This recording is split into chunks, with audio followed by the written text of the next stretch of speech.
प्रिय भक्तजनों, रिलीजियस दुनिया चैनल पर आप सभी का स्वागत है। भक्तजनों, आज मैं आप लोगों को करवा चौथ व्रत की पौराणिक कथा सुनाने जा रही हूँ। करवा चौथ व्रत को द्रौपदी ने पांडवों के जीवन की रक्षा के लिए रखा था। सुहागिनों के लिए यह पर्व काफी महत्व रखता है। मान्यताओं के अनुसार इस व्रत को करने से महिलाओं के पतियों की उम्र दीर्घ आयु होती है। इसके साथ ही दाम्पत्य जीवन में खुशहाली बनी रहती है। करवा चौथ का व्रत इस साल 1 नवंबर को रखा जाएगा। विवाहित महिलाओं के लिए यह त्योहार काफी मायने रखता है। करवा चौथ के दिन महिलाएं बिना अन्न और पानी के पूरा दिन उपवास रखती हैं। इसके बाद एक बाद रात में ही करवा चौथ की पूजा और चांद को अर्घ देकर पति के हाथ से पानी पीकर अपना व्रत खोलती हैं। धार्मिक मान्यताओं के मुताबिक करवा चौथ का व्रत करने से महिलाओं को अखंड सौभाग्य का आशीर्वाद मिलता है। करवा माता उनके पतियों की हमेशा रक्षा करती हैं। पतियों की लंबी आयु के लिए महिलाएं बड़े ही आनंद के साथ इस पर्व को मनाती हैं। करवा चौथ की पूजा उसके व्रत कथा के बिना अधूरा माना जाता है, इसलिए इसे पढ़कर या सुनकर ही इसे पूरा माना जाता है। आइए चलिए सुनते हैं करवा चौथ की पौराणिक व्रत कथा। यह कथा महाभारत काल से जुड़ी हुई है।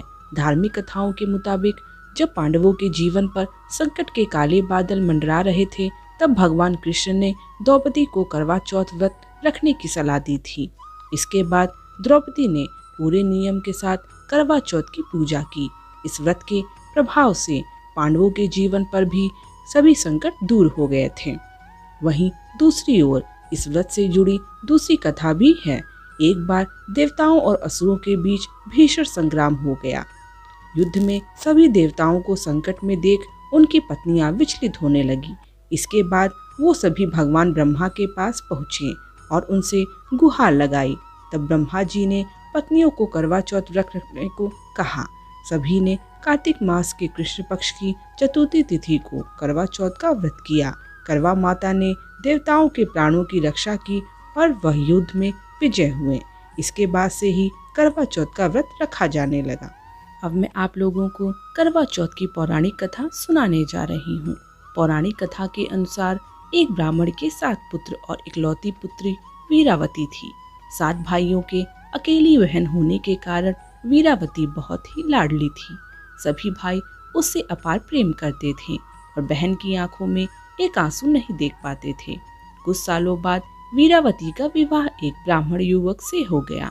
विवाह के बाद जब वीरावती मायके आई तो उसने अपनी 7 भाभियों के साथ करवा चौथ का व्रत रखा। लेकिन शाम होते होते वो भूख और प्यास से व्याकुल हो उठी।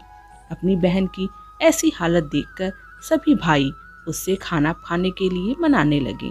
इसके बाद वीरावती ने कहा वो खाना या पानी नहीं पी सकती, क्योंकि उसका करवा चौथ का व्रत है।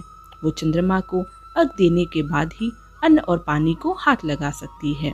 चंद्रमा के जल्दी नहीं दिखने पर भाइयों ने एक तरकीब खोजा और एक भाई पीपल के पेड़ पर चढ़कर एक दीपक जलाकर चलनी की ओट में रख देता है।